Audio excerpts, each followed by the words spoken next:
Hey, Shalom, Shalom, man. It's Officer Marakai, shooting wisdom, Richmond. Hey, back at you with this book again, The Starving Time, right?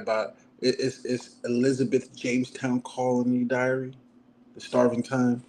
Man, this book goes in on a young Edomite girl is keeping her diary up of the events that are going on around her. And she's about to get into a lot of things. She already talked about Pocahontas. She already talked about her kin and how she's growing up. And now it's like, what's going on right now? They can barely get something to eat. And the starving times in Jamestown was when this colony of Edomites from England, they started eating themselves.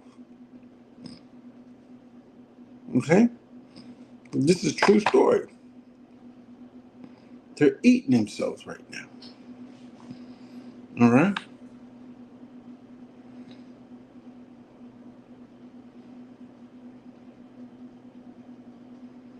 Let me get something real quick. Give y'all a better picture of what I'm dealing with.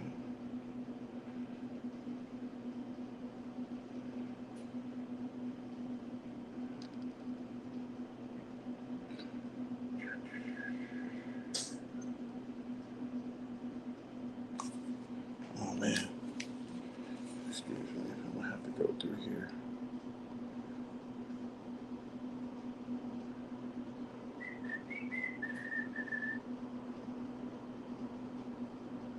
Okay, I got it. I know how to do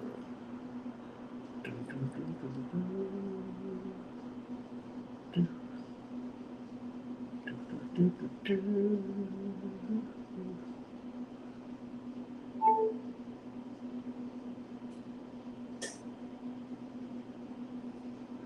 Okay, I'm gonna do it like this. Almost done. Boom. Go ahead. Boom. Boom. Boom. Boom. Just like that.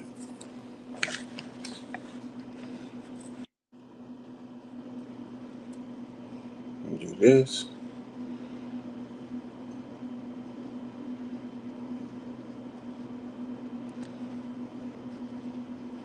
Then we'll come back here. I'm gonna do this. Do that. Do that. And do that. Right there. And then I'm gonna do that right there. That's what I'm gonna do right there. Hey, hey, hey. This book, The Starving Time, right here. Right here. This book is getting good, man. They about to, little girl about to start telling, talk, just sipping all the tea. Spilling all the tea. She's spilling all the tea.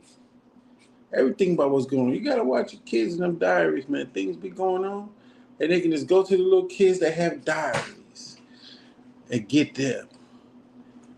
Be a little quiet. You know what I'm saying? Reading this book, but you can. The potatoes, check those potatoes. They're probably done. Now, when I'm reading this book, it ain't the scriptures. I ain't gonna deviate and have a conversation with my wife about this book, and stuff like that. But baby, so far, I'm talking to my wife, Sakor. You know, y'all say shalom to her. Say shalom, Sakor. Shalom. You know what I mean? That's her. So, I'm talking to the class, the audience, and you at the same time. So this book, this little girl, she's just right, just scribbling her diary, writing about all the events that are going on. I mean, if somebody found this, they can really tell what's going on with them. They found her diary, but at the same time, and her diary got stolen before by the captain. He stole her diary. He took her diary. I think he took her diary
This is fair use, everybody. This is fair use. Okay, fair use. Educational purposes, fair use. So what I'm gonna do is I'm gonna go in on no start where we started off, 1609, November 6th, 1609. All right. So what's been going on is this little girl got a lot of things in her diary. You know what I'm saying? She's writing these things, the adventures, what's going on, if they starving, little girls liking little boys, you know what I'm saying? The normal stuff that used to happen. Little girls like little boys. But then the normal stuff that we think is normal is not the normal how they live, because young boys don't marry young girls. Their men are like 30 and they're like 18, you know what I'm saying? 30 or 14 back then. You know what I'm saying? She was very coachable then. You know, you can lead her in the direction you need her to go. It ain't that much fussing. Every young lady was like that. Then it moved to 18. That's cool because through the times, men, I'm not going to say men, we're going to say it how it is. Edomite people, the so-called Caucasian, they're very vile when it comes to women and little boys. So you had to raise the age up. It has nothing to do. It's them. It's their own government trying to govern their people, and their people won't listen. Only one set of people listen, but for the most part, they kept them pacified with them thinking that they the best, even though somebody across from them is clearly the best. You know what I'm saying? And that goes to this book that I'm reading right now. The Starving Times. It's just these Edomite people, so-called white man. They're in Powhatan. Powhatan is where Pocahontas is from, baby. We're in Richmond. We're in Richmond. So if they were over there in Jamestown, because I've been to Jamestown before. If they were over there in Jamestown and they came all the way over here, that means they traveled. They were traveling and stuff when they got over here. You know what I'm saying? And they had to build a fort around them. They had to build this big, tall fort. And every time they go out, our Native Indian brothers, I'm not even going to say Native Indian. I'm just going to say the indigenous people here. The indigenous people here killed them every time they went out the gate. Every time they came out of the fortress, there was some Native Indians around there to kill them. The Edomites, the English that came from England at that time. It's a lot of English over here from England, and now they're known to be white people now. Wow. So we're gonna start at November 6th, 1609. All right. She starts off by saying food is getting more and more scarce. Food is getting more and more scarce. Today, Papa and the other man huddled in the square, talking. It is only November, and we do not expect a supply ship till spring. So we must have a plan for keeping us through the winter. Food is getting scarce. I gotta underline that. Food is getting scarce.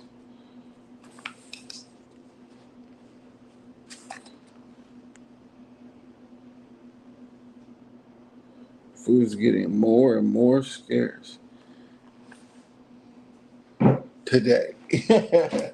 Today.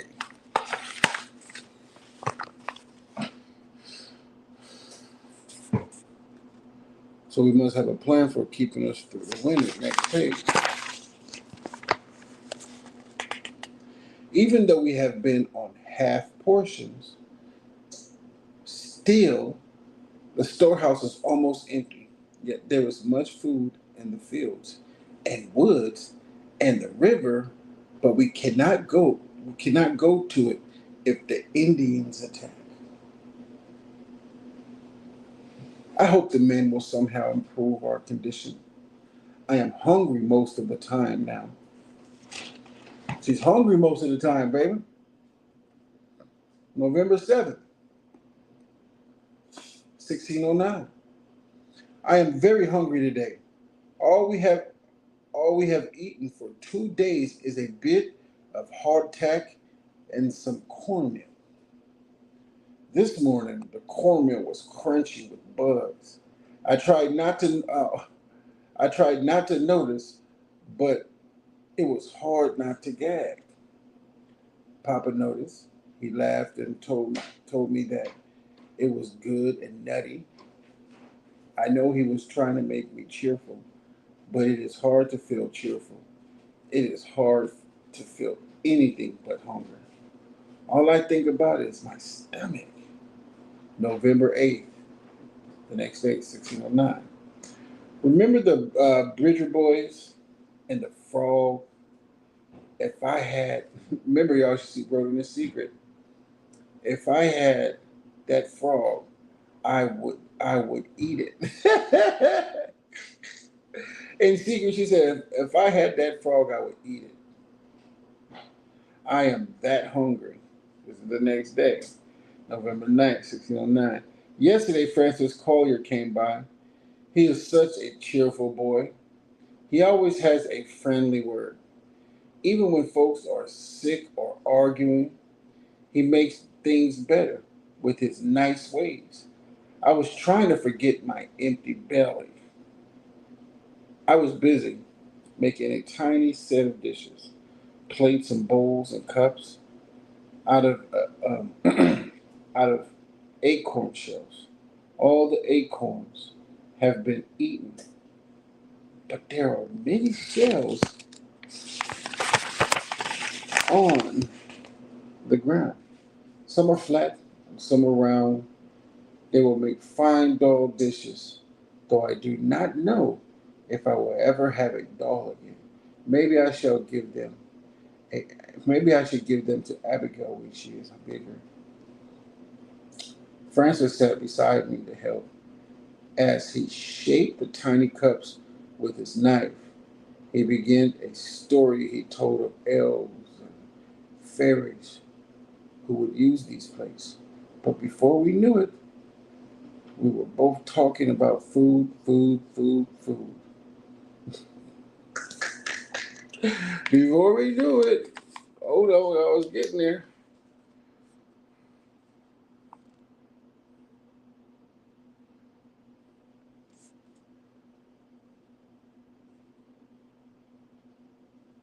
I gotta underline this.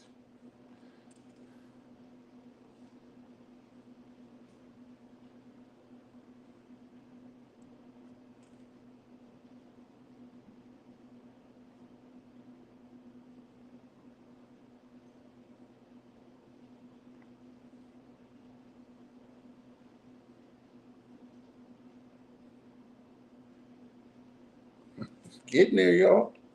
Scarce. It's getting scarce. We talked about porridge and meats and jams. Then we would put in the bowls and cups.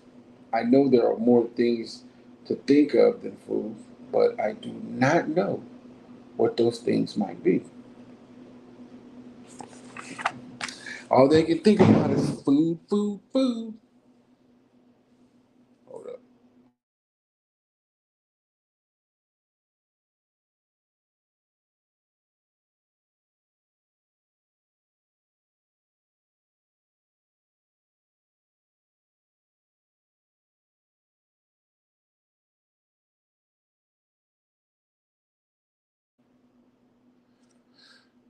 Hey man, all they can think about is food.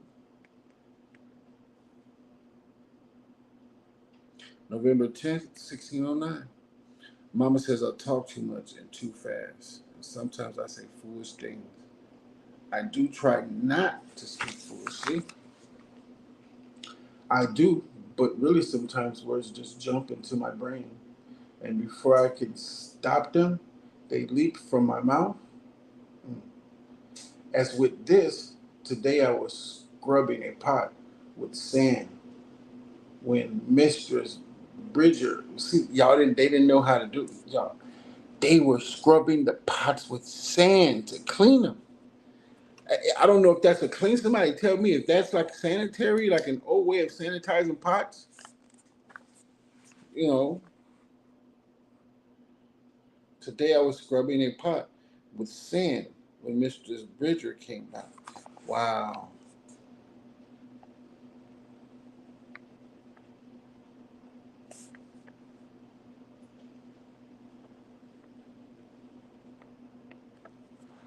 Scrubbing the pots with sand? Wow.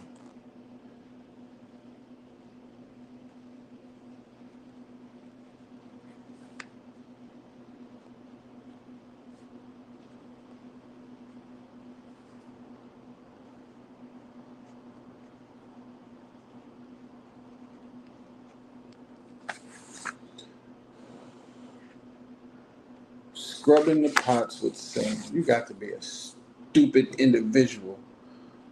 Like I said, if I'm wrong, I'm wrong. If somebody can prove that scrubbing your pots with sand is is, is fair use, fair use. This is fair use, doing fair use. If somebody's scrubbing a pot with sand, it's sanitary. Hang on, give me a sec.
Check this out, guys. I'm filling in for my rib in some of these household duties because she's not feeling well. So y'all gonna have to excuse me, man. I'm gonna read like 1 or 2 pages and I'm gonna go, but I'm coming back. All right. So today I was scrubbing a pot with sand when Mistress Bridger came by. Wow. Mrs. Bridger was once very, very stout and selfish and mean too. But no one here is fat any longer. She is still selfish and mean though. She stood looking at me for a long time, so no one is fat anymore. But no one here is fat any longer.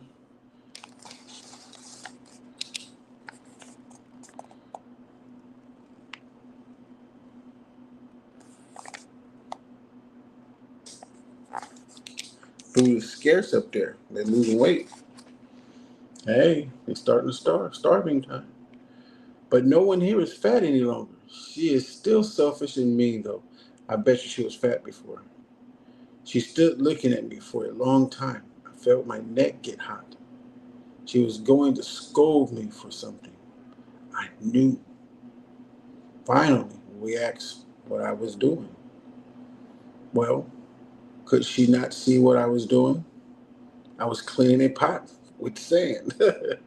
So, very sweetly, I said, I am painting a picture on the bottom of a pot.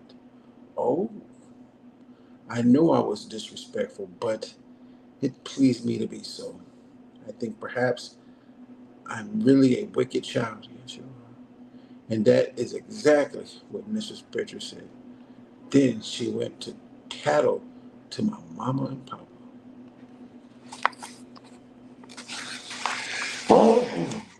Yeah. Well, later, Papa rarely raises his voice in anger at me. He just becomes silent. Then I know that he is disappointed in me. Tonight, he is very quiet with me. I am still not sorry. That's her secret word. November 2nd, 1609. Today I was drawing water at the well. Mary made a motion for me to follow her to our hidden place. She made a motion. She was signaling her.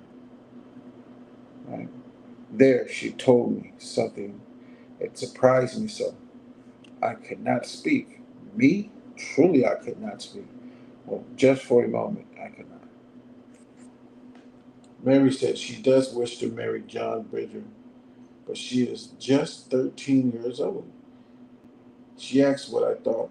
I think she is fair too young, though she will soon be 14, but I did not say so. I could see she wanted me to be happy for her. Then she told me that she had given her blue hair ribbon to John.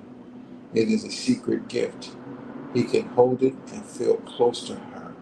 Again, she asked me what I did think. I could not tell her the truth, but I shall tell you. I think I would rather be a spinster woman my whole life than to marry John Bridger.